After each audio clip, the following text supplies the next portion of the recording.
스마트폰을 밤에 멀리하면 수면으로 연결된다. 이렇게 말하고 싶습니다.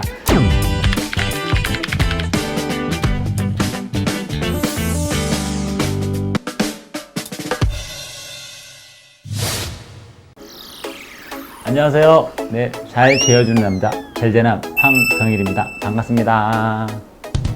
저는 어제 지방에 출장 갔다 왔다가요, 오늘 또 유튜브로 여러분을 만나기 위해서 또 아침에 나와서 여러분하고 함께 합니다. 자, 오늘 어제 어떤 안 좋았던 기억이 있거든. 오늘 또 새로운 출발하면서 딱 삭제, 딜리트 하시고 또 출발하시면 좋겠습니다. 오늘 여러분하고 또 젤제남이 수면에 관한 얘기, 재밌는 얘기 또 시작하겠습니다. 수면 가이드, 이 중에 우리가 일상적으로 정말 친구처럼, 심지어는 뭐 없어는 안 돼 이런 존재로 하고 있는 것도 있죠. 문명의 얘기 중에, 그 중에 스마트폰 얘기입니다. 잠자리에서 스마트폰을 멀리하자, 이런 대목인데요.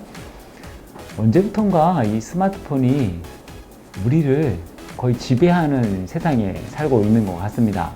언제부터 인간이 기계의 지배를 당한 적이 있긴 시작이 됐겠죠. 근데 이제 끌려가는 삶이 아닌가 이런 생각 들긴 합니다. 여러분 대중교통 타고 다니면 이렇게 흔한 장면이죠. 거의 뭐 90% 이상이 이제 고개 푹 숙이고 이렇게 그냥 자기들 뭘 보는지, 뭐 음악을 듣는지, 뭐 정말 뭐 남녀노소 뭐 상관없이 뭐 다 이런 풍경을 보고 있습니다. 결국은 이제 고개를 숙인 자세가 이 경추 질환이나 또 척추 질환, 또 심지어는 또 이렇게 여러 가지 숙면하고도 깊은 연관이 있는데 그걸 모르고 습관적으로 이렇게 고개를 숙인 자세를 너무 많이 하는 것 같습니다. 길거리에 가도 이렇게 학생들도 이렇게 등교할 때도 이렇게 이거 보면서 이렇게 고개 숙이고 쭉 걸어가는 모습을 본다거나, 심지어는 또 횡단보도에서도 이렇게 불빛이 바뀌는 걸 봐야 되는데 이렇게 숙이고 있어요. 독일에서는 그 보도블록 그 밑에다가 램프를 달았어요. 이렇게 불빛이 바뀌니까 하도 앞을 안 보니까 이런 어떤 것도 생겼다는데 참 우스운 세상에 살고 있습니다. 자, 여러분은 어떻게 되고 있는지 모르겠는데요. 우리가 이제 일상적으로 사용하는 컴퓨터도 많이 변화가 있었죠. 예전에 진짜 386, 286 시작되죠. 286, 386, 586, 펜티엄 쫙 올라가는 데스크탑 위에서 딱 이렇게 있어가지고 자세가 그나마 이렇게 좀 이렇게 있었는데, 노트북으로 가면서 또 숙이는 자세가 또 이렇게 시작이 됐고, 또 하나는 또 스마트폰 되면서 이제 일상화 돼버렸죠. 이렇게 되면서 고개가 숙여지고, 또 하나는 이 횡격막이 좁혀주는 이렇게 라운드 숄더라고 해서 이렇게 이런 자세로 많이 하게 되었습니다. 자, 이런 자세가 건강에 여러 가지 안 좋은 영향을 미친다는 것을 우리가 많이 간과하고 있는 게 현실입니다. 그래서 여러 가지 질환이라든가 만성질환, 또 하나는 통증, 이런 부분도 평소에 자세에서 나오는데 그 자세를 이제 바로 하지 않고 바로 하기 어려운 이런 어떤 환경에 우리가 노출되고 있는 거죠.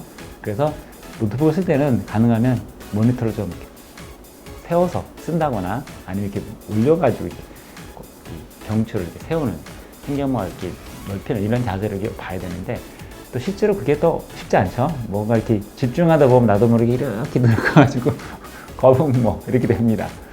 그래서 장기적으로 이렇게 뭐 책을 쓴다거나 변호사 어떤 그 일을 하신 분들은 뭔가 답장서라든가 이런 거 뭘 서면을 쓰다 보면 뭐 집중하다 보면 서너 시간을 계속 쓰시는 분들이 있거든요.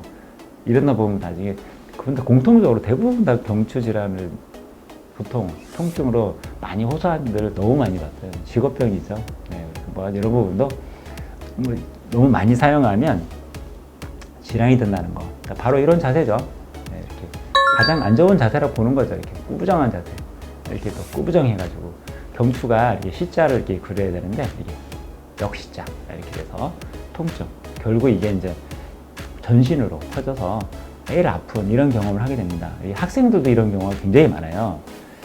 맨날 이렇게 책을 이렇게 보니까.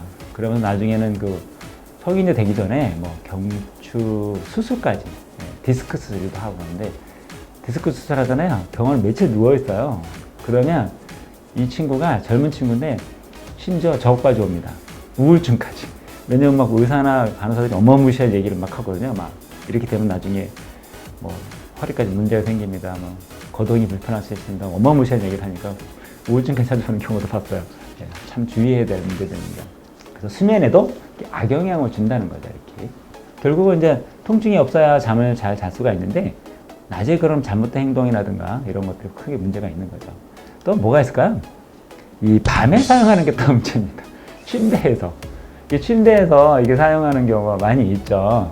하다 보면 멜라토닌 분비가 저하가 돼요. 이게 깜깜해야 되는데 또는 블루라이트 이렇게 파란빛이 나오면서 수면을 방해하게 되거든요. 그리고 이게 왜 그러냐?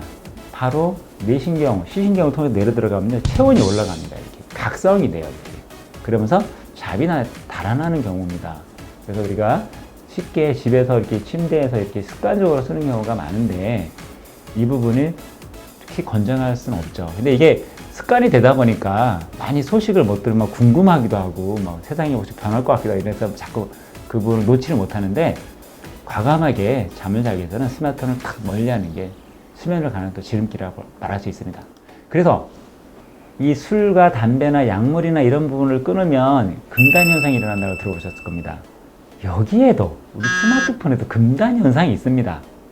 왜 그럴까요? 맨날 밤에서 잘 때 침대에 스마트폰 보다가 안 보고 왔죠, 이렇게.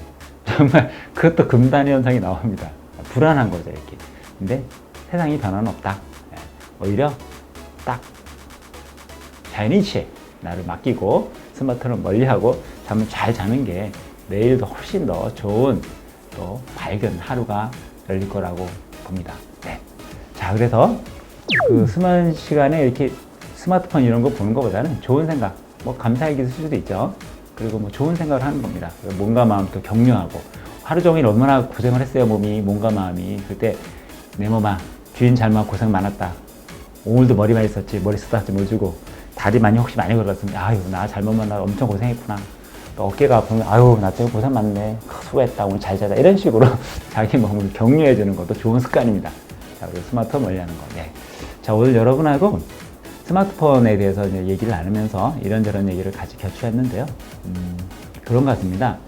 세상의 변화는 날이 밝아보고 모든 활동하는 중에 일어나지 내 잠자는 동안은 다 같이 잠을 자야지 이것도 잠자는 시간까지 뺏어가지고 고민하고 이런데 또 스마트폰을 갖고 활용하시면 도움이 안 되는 것 같아요. 네, 그래서 요즘 뭐 신종 카페인이라 그러잖아요.